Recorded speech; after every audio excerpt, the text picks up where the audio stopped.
Oke, LDR itu sebenarnya gini, LDR itu bukan kondisi ideal ya. Ya, itu kondisi darurat. Jadi kalau LDR itu jangan lama-lama gitu ya. Jadi harus bikin planning. Ya, dan saya menyarankan annual planning itu sebenarnya Ramadan.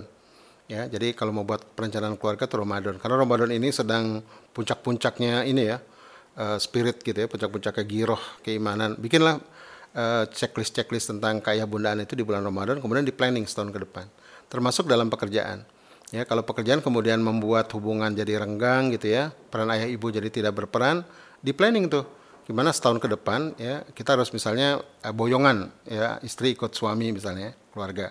Atau ayah pindah pekerjaan ya, atau pindah ke bisnis yang bisa membersamai anak-anak gitu. Jadi LDR ini balik lagi ya, tadi bukan kondisi ideal gitu ya. Terus kalau gitu sembari menunggu setahun ngapain aja tuh, sembari merencanakan ya, banyak yang dikerjakan gitu ya.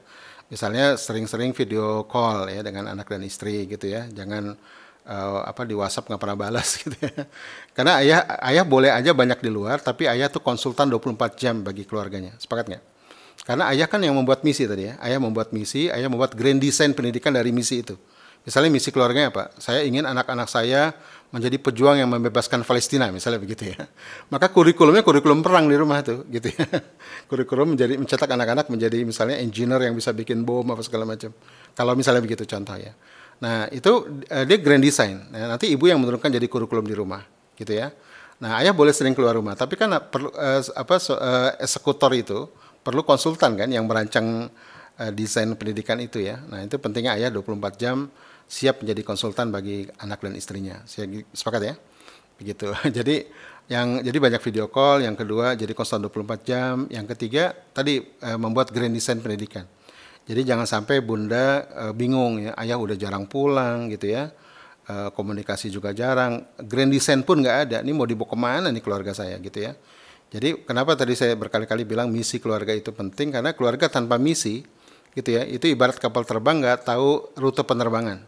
Ya, jadi pilot dan kopilot terbang, tahu ya, pesawat terbang sampai di atas, kemudian bingung mau mendarat di mana, gitu ya. Maka penting menemukan misi keluarga. Kalau sebagai anak kita harus mengingatkan, gitu ya, bahwa ini anaknya masih kecil ya, kalau atau sudah besar.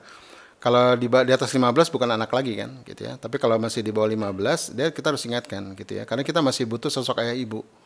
Jadi anak-anak itu semua ulama sepakat sebenarnya, semua anak butuh sosok ayah ibu sampai umur 15 tahun. Gitu ya. Maka di masa lalu ketika anak-anak dikirim ke pesantren misalnya, kalau belum 15 tahun itu biasa titipkan sama ulama. Jadi bukan di boarding tapi di homestay. Jadi tidurnya di rumah ulama.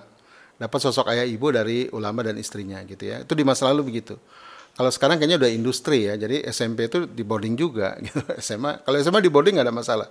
Tapi kalau SMP itu sebaiknya homestay ya. Jadi karena apa, sosok ayah ibu masih dibutuhkan seorang anak sampai usia 15 tahun gitu ya. Itu banyak kasus tuh yang saya sudah catat ya. Saya keliling berapa pondok-pondok besar, itu kasusnya terjadi banyak di sanawiyah. Gitu ya, sanawiyah SMP. Karena apa? Sanawiyah ini sebenarnya masih butuh ayah ibu. Sepakat ya? Masih belum tuntas dia.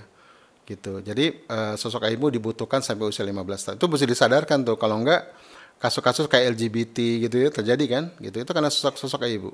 Anak-anak yang gampang dibully itu biasanya kurang sosok ayah ya, gampang dibully kurang sosok ayah gitu. Anak-anak yang kemayu, anak laki kemayu biasanya kurang sosok ayah gitu. Atau anak perempuan yang rapuh. Nah, ada nggak di sini para bunda yang rapuh, gampang nyerah, gampang putus asa, itu biasanya kurang sosok ayah gitu ya. Jadi penting sosok ayah dan ibu itu dalam kehidupan seorang anak. Bahkan di undang-undang di hukum perceraian dalam Islam pun ya, kalau terjadi perceraian, anak-anak di bawah 15 tahun itu harus ikut ayah atau ikut ibu. Tapi anak-anak di atas 15 tahun itu bebas gitu ya, boleh ngapil dua juga boleh. Termasuk dalam harta anak yatim. Harta anak yatim itu sudah diserahkan kepada anak yatim kalau dia masuk usia 15. Termasuk dalam undang-undang hukum berperang. Jadi izin berperang itu diberikan pada usia 15. Nah, jadi usia 15-nya jadi patokan ya antara masa anak dengan masa dewasa dalam Islam. Maka Islam nggak kenal kata remaja gitu ya. Kenalnya kalau nggak anak, dewasa. Ya, jadi begitu dari 15 tahun masuk sebuah fase disebut dengan sinotaklif atau sinobuluk, ya, di mana semua kewajiban Islam pada seseorang itu jatuh lengkap pada seorang anak ya. Statusnya dia masih anak, sebagai anak dia masih anak gitu ya, tapi sebagai seorang Muslim dia sudah bukan anak karena sudah dewasa gitu ya. Jadi diingatkan aja gitu ya. Karena LDR ini bukan kondisi ideal. Bahkan mungkin orang tua yang LDR ini hubungan mereka pasti nggak bagus tuh, pasti tuh. Ya pasti ada masalah. Entah karena ibunya pencemas, sepakat nggak? Biasanya LDR kalau bukan karena sesuatu di jalan Allah ya, LDR karena cuma cari duit, perbaikan ekonomi, sudah pasti istri yang si istri yang ditinggal suami ini karena LDR itu udah pasti jadi pencemas tuh. Jadi pencemas, jadi khawatir, kadang-kadang galak sama anak karena takut disalahin kan. Nanti kalau bapak pulang saya disalah-salahin nih, kalau kamu gini, kamu akhirnya jadi sama anak tuh tegang didik anak, gitu ya. Sama anak jadi obsesif. Nah, akhirnya tadi muncul toxic parent gitu kan. Maka saya bilang tadi LDR itu bukan kondisi ideal bagi keluarga ya, maka harus segera dituntaskan. Ya, berdoalah sama Allah agar diberikan rezeki ya, diberikan pekerjaan yang smart ya, yang waktunya lebih banyak pada keluarga, tapi juga lebih banyak rezekinya gitu. Gimana caranya? Minta sama yang di langit. Gitu. Baik Ustaz. Oke. Alhamdulillah ya, banyak sekali ilmu yang bisa kita dapatkan. Ternyata masalah boarding juga ada ilmunya gitu ya. Betul.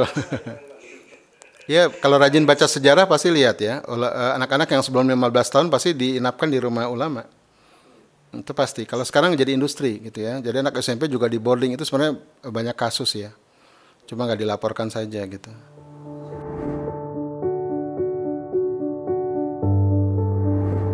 Ya bisa jelas. Itu bagus ya. Jadi kalau calon ayah, calon ibu ya, cobalah mungkin magang ya di lembaga pendidikan atau magang di keluarga besar ya untuk coba merawat. Itu bagus untuk menumbuhkan. Tapi ada yang namanya fitrah diri dulu.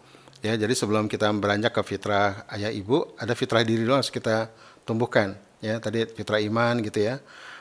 Upayakan sebelum ke fitrah ayah bunda, fitrah iman kita tuntas dulu ya. Skornya paling enggak sudah antusias, konsisten, contribution. Ya, jadi kalau 1 sampai 10, skornya tuh sudah 6 lah gitu ya. 6 itu sudah setengah din namanya. Jadi kalau skor 3 itu malas, kalau skor 2 itu hampa. Jadi kalau mau bengkel diri ya, mau diskor. Jadi kalau 1 sampai 10, 1 itu benci. Ya, 2 itu hampa, 3 itu malas, 4 itu antusias tapi nggak konsisten, gitu ya. 5 itu antusias konsisten, 6 itu antusias konsisten contribution, yang sudah kontribusi, gitu ya. Nah ini diharapkan sebelum kita menikah paling nggak skor kita tuh 5 atau 6, gitu ya. Nah misalnya fitrah keibuan kita misalnya, sudah senang banget lihat anak kecil, antusias. Konsisten nggak? Enggak, gitu ya. Cuma senang doang, begitu gendong males. Berarti itu namanya antusias, nggak konsisten, gitu ya.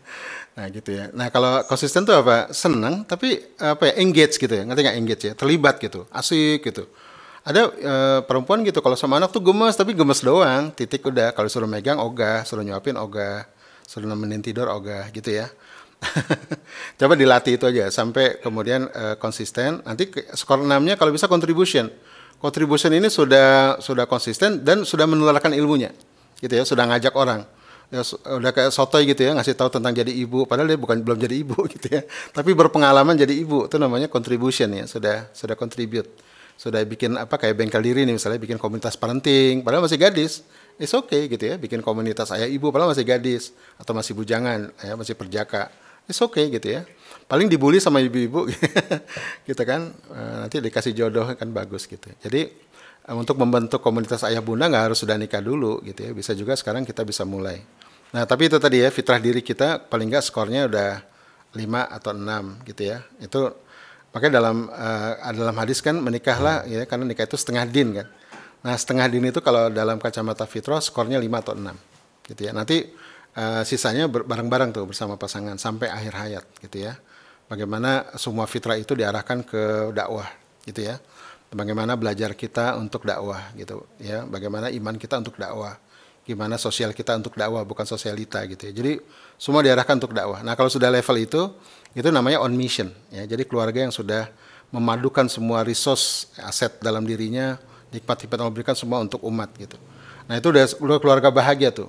Ya, udah pasti nanti sakinah dia. Kenapa sakinah? Karena sudah menemukan jalan menuju Allah dengan cara ada satu bidang dakwah yang diperjuangkan sampai akhir gitu. Gitu ya. Itu nanti berdua sisanya tuh.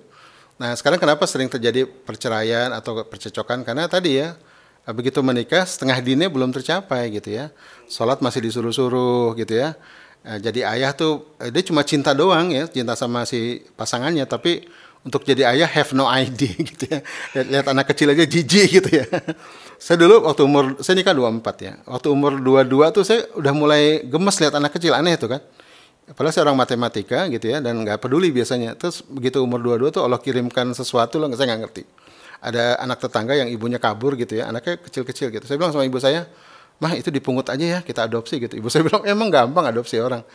Ada rasa senang gitu ya. Terus kemudian saya juga banyak ngajar, dulu kan Iqra baru dimulai ya tahun-tahun 90-an itu. Nah, saya bikin apa kayak sama teman-teman kampus itu bikin semacam TPA. Sekarang kan udah TPA itu formal. Kalau dulu nggak mahasiswa dulu. Dan itu gratis gitu ya. Nah, coba bisa mulai dari sana. Atau kalau kita senang sosial mungkin bisa bikin seperti Save Street Child gitu ya. Nah, ini penting ya untuk mengasah fitrah kaya bundaan kita. Sepakat ya?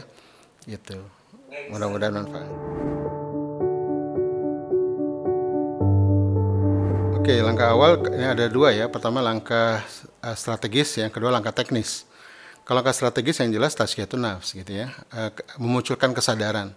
Jadi kalau bahasa saya itu adalah menghadirkan kesadaran, menyadari kehadiran. Bahwa menjadi ayah bunda itu tugas langit ya, bukan main-main gitu ya. Jadi namanya menyadari kehadiran. Kita hadir itu di muka bumi ini bukan kebetulan, tapi by God design ya, by God nature, by God order gitu ya. Jadi itu kita sadari dulu ya, bahwa anak-anak kita, pernikahan kita bukan kebetulan, tapi itu adalah rancangan Allah agar kita bahagia, agar kita bisa menjalankan peran-peran kita. Makin kita menjauh dari fitrah kita, dari peran-peran kita, makin kita tidak bermakna dan tidak berbahagia. Sadari dulu itu ya. Maka tazkiyatun nafs itu ada 5 langkahnya. Pertama muahadah, kedua muraqabah, ketiga muhasabah, keempat muaqabah, kelima mujahadah. Muahadah itu artinya apa? Mengenang janji-janji kita tentang yaumil mitsaq, the day of alastu, syahadah gitu ya. Coba kita ingat itu. Jadi menyadari kehadiran bahwa kita ini hamba Allah, bahwa kita ini khalifah, itu muahadah. Yang kedua muraqabah. Muraqabah ini kalau bahasanya artinya merasa diawasi gitu ya. Muraqabah itu merasa diawasi. Merasa Allah itu menyaksikan kita. Ya, bahwa kita ini hadir tadi ya bukan kebetulan, tapi ada potensi-potensi fitrah yang Allah tuh mengawasi ya. Sudahkah kita melakukan itu semua? Ya, fitrah ayah bunda, fitrah kita sadar dulu. Penting ini kan, merubah cara pandang kita, merubah world view kita. Yang ketiga muhasabah. Nah, muhasabah coba kita cek 8 fitrah tadi ya. Mana yang harus kita tumbuhkan gitu ya. Jadi ini setelah muahadah, muraqabah, kemudian muhasabah. Nah, muhasabah tadi mulai men-scoring tadi tuh ya. Mulai coba di-scoring fitrah-fitrah kita. Semakin bagus fitrah kita, semakin bagus efeknya untuk anak-anak kita. Gitu ya. Jadi penting nih. Jadi kalau kita ingin anak-anak kita baik, kita dulu nih perbaiki gitu ya. Tapi memang nggak bisa menunggu ya, mesti paralel gitu. Yang keempat muaqabah. Muaqabah ini coba dilepas semua yang menghambat perjalanan kita menuju Allah. Semua yang menghambat perjuangan kita untuk membesarkan anak kita, mengantarkan mereka jadi generasi Salim Al-Ayyubi, generasi Muhammad Al-Fatih. Apa yang menghalangi coba? Cek gitu ya. Nah, itu segera kita hilangkan. Masalah LDR kapan nih selesai? Ya, masalah obsesi dunia kapan selesai? Ya, harus coba deh perhatikan. Kalau kita fokus pada itu, Allah akan mudahkan semuanya. Ya, percaya dengan saya. Allah tidak akan memanggil mereka yang mampu, tapi memampukan mereka yang terpanggil. Itu kaidahnya gitu. Gitu ya. Jadi semakin kita menjauh, semakin kita babak belur. Tapi semakin kita menyambut itu, makin Allah curahkan. Sama kayak Luqmanul Hakim kan. Dia bukan nabi, bukan rasul, tapi Allah curahkan hikmah yang banyak kan. Kenapa? Karena bersyukur. Walaqad ataina Luqmanal hikmata aniskurillah. Kami curahkan hikmah yang banyak kepada Luqman, menjadi begitu keren dalam didik anak gitu ya. Maka Luqman itu kan nggak kenal parenting nabawiyah karena bukan nabi kan. Juga dia parenting Islamiyah karena dia Muslim gitu ya, dan yang menyambut fitrahnya. Maka Allah curahkan semua. Ya, maka kenapa? Karena aniskurillah. Karena dia mensyukuri. Gitu ya. Syukur ini bukan menerima apa yang ada, tapi syukur ini adalah menyambut tadi ya. Syukur ini bukan take it for granted, ya, tapi menggali maksud Allah di balik ini semua. Memunculkan peran-peran yang Allah kehendaki dari ini semua. Sepakat ya? Nah, itu muaqabah tadi ya. Muaqabah betul ya. Nah, coba kita lepas semua yang menghambat. Termasuk masa lalu ya, yang punya dendam sama ibu, sama ayah gitu ya. Selesaikan udah. Itu menghambat terus terang. Jadi ada ibu bilang ini, saya tuh nggak suka sama ibu saya waktu saya kecil, suka nyubit, suka mukul, suka nampar. Gitu ya. Saya nggak suka, Ustaz. Ya udah ibu tobat aja. Tapi anehnya, Ustaz, sekarang kok makin saya tua makin mirip ibu saya katanya. Saya bilang ibu nggak pernah maafin kali. Saya udah maafin Ustaz gitu. Mungkin ibu cuma maafin dari sisi fisik gitu ya, sisi ucapan. Jiwa ibu belum kali. Iya Ustaz. Ya saya setiap lebaran tuh selalu sakit hati saya muncul.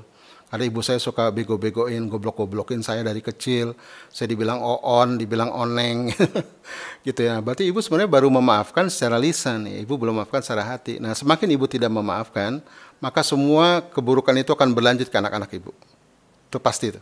Ya, itu pasti itu. Jadi maksud saya tadi muakobah itu bukan hanya ikop ya, menghukum, tapi makna dalamnya muakobah adalah melepas. Ya, sama kayak Umar bin Khattab ya, jalan-jalan di kebun, ketinggalan sholat zuhur berjamaah, kebunnya diinfakkan. Orang menganggap itu ikop, sebenarnya bukan. Itu adalah Umar melepas kebunnya karena menghambat perjalanan menuju Tuhannya. Ya, maka dalam didik anak coba kita lepaskan itu, gitu ya. Nah, yang kelima mujahadah, sungguh-sungguh kita membuat perencanaan dari tahun ke tahun, makin lama makin baik, makin lama makin baik. Nah, baseline itu dari fitrah tadi. Oke ya, itu langkah strategis. Langkah teknisnya, fahami konsep fitrah secara dalam. Belajar yang rajin, gitu ya. Gali ilmunya, ya. Berani untuk melangkah, berani untuk mencoba, gitu ya. Jangan menunggu semua ada, mulai saja dengan apa yang ada. Ini fahami fitrah based education, termasuk tahapannya 06, 7, 10, 11, 15, biar nggak lebay dan nggak lalai. Kan kita perlu ilmu ya. Gitu. Jadi dua langkah tadi, strategis sama teknis. Kalau dalam bahasa Islam, imanan wahtisaban, gitu ya. Ada do the right thing, ada do the thing right, ya. Ada melakukan sesuatu yang benar, ada melakukan sesuatu dengan benar, ya. Ada itu teknis gitu. Nah, jadi kita lakukan dua hal ini, ya. Jadi biar kita semakin dalam, gitu ya. Maka Allah berikan kita kemampuan untuk ikhtiar tadi. Ikhtiar artinya memilih yang baik. Ada kata khair, ya. Bismillah, takbir, gitu ya. Kita melangkah menuju masa depan umat yang lebih baik dengan hadirnya generasi peradaban yang lebih baik dari rumah-rumah kita. Sepakat ya? Insya Allah.